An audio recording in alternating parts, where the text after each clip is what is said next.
2-3 दिनों से पूरे दुनिया में खबरें चल रही हैं और आदरणीय नरेंद्र मोदी जी ने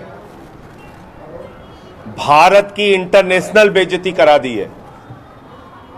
पूरी दुनिया में भारत का सर शर्म से झुक गया है भारतीय जनता पार्टी के कृत्यों के कारण, भारतीय जनता पार्टी की नफरत की राजनीति के कारण। और आज मोदी जी ने, उनकी पार्टी ने पूरी दुनिया में भारत को अपमानित करने का काम किया है। भारत का सर शर्म से झुक गया है। आजादी के 75 वर्षों में आज तक किसी प्रधानमंत्री ने भारत को इतना अपमानित नहीं किया। भारत का सर इस तरीके से दुनिया के सामने नहीं झुकाया जितना नरेंद्र मोदी जी ने झुकाने का काम किया। जितनी इंटरनेशनल बेइज्जती आज मोदी जी ने कराई है और ये पूरा देश देख रहा है कि भारतीय जनता पार्टी की नफरत की राजनीति के कारण, नरेंद्र मोदी जी की नफरत की राजनीति के कारण आज पूरी दुनिया में भारत सरकार के राजदूतों को, भारत के जो राजदूत हैं वहां पर, उनको बुलाया जा रहा है, उनको अपमानित किया जा रहा है, उनसे माफी मांगने के लिए कहा जा रहा है। गलती करे भारतीय जनता पार्टी, गलती करे भारतीय जनता पार्टी के लोग, गलती करे भारतीय जनता पार्टी के प्रवक्ता, क्योंकि ट्रेनिंग नफरत की इनको मिलती है नरेंद्र मोदी जी से, और माफी भारत को मांगना पड़े। ये 130 करोड़ लोगों का अपमान है, ये भारतवासियों का अपमान है, ये भारत की जनता का और भारत का अपमान है, जो मोदी जी और उनकी पार्टी की वजह से आज दुनिया के स्तर पे हमें झेलने और बर्दाश्त करना पड़ रहा है। दूसरा विषय, अभी आप लोगों ने देखा होगा, सुबह सत्येंद्र जैन के घर पे ईडी का छापा हो गया।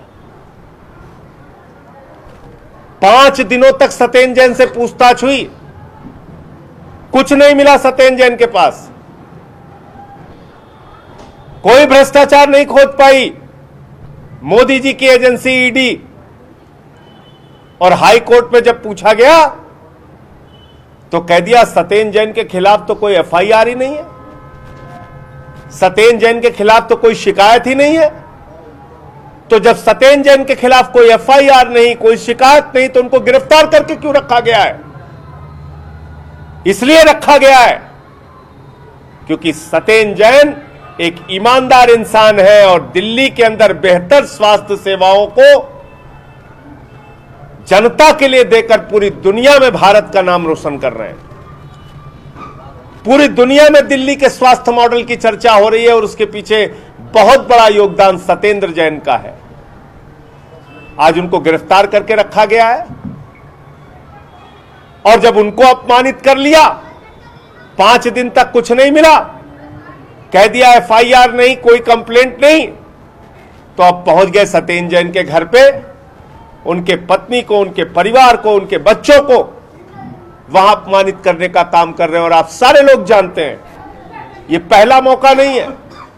सीबीआई का, ईडी का, आईटी का छापा सत्येंद्र जैन के घर पे बहुत बार पड़ चुका है, पहले भी पड़ चुका है, लेकिन कभी कुछ हासिल नहीं हुआ, कभी कुछ नहीं मिला। मैं मोदी जी से कहना चाहता हूं, मोदी जी, ये जो इंटरनेशनल बेइज्जती आपकी हो रही है, ये जो अंतर्राष्ट्रीय स्तर पे भारत अपमानित हो रहा है, भारत शर्मिंदा हो रहा है आपके कारण, उन खबरों को दबाने के लिए आज आपने सुबह सुबह ईडी का छापा सत्येंद्र जैन के घर पे मरवा दिया। यह अपमान है एक अच्छे, एक ईमानदार स्वास्थ्य मंत्री का भी, और साथ ही साथ जिस समुदाय से वो आते हैं, जैन समुदाय से, उस समुदाय का एक बड़ा योगदान सामाजिक कार्यों में, देश की तरक्की और विकास में है। आज वो पूरा का पूरा समाज सत्येंद्र जैन के साथ हो रहे उत्पीड़न और प्रताड़ना की कार्रवाई से दुखी है, आक्रोशित है, गुस्से में है। पूरे देश के जैन समुदाय के लोगों को लग रहा है कि आज उनके समुदाय के व्यक्तियों को टारगेट करके, सत्येंद्र जैन को टारगेट करके उनको और उनके परिवार को बार बार प्रताड़ित और अपमानित करने का काम किया जा रहा है। मैं मोदी जी से कहना चाहता हूं, भारतीय जनता पार्टी से कहना चाहता हूं, केजरीवाल जी तो आपसे कह चुके हैं, देश के लिए कुछ अच्छा काम कीजिए और हम सबके प्रति इतनी दुर्भावना अगर आपके मन में भरी पड़ी है तो एक साथ सबको गिरफ्तार करके जेल में डाल दीजिए, लेकिन शिक्षा पर, स्वास्थ्य पर, देश की तरक्की पर कुछ काम करके इस देश के लोगों को दिखाइए।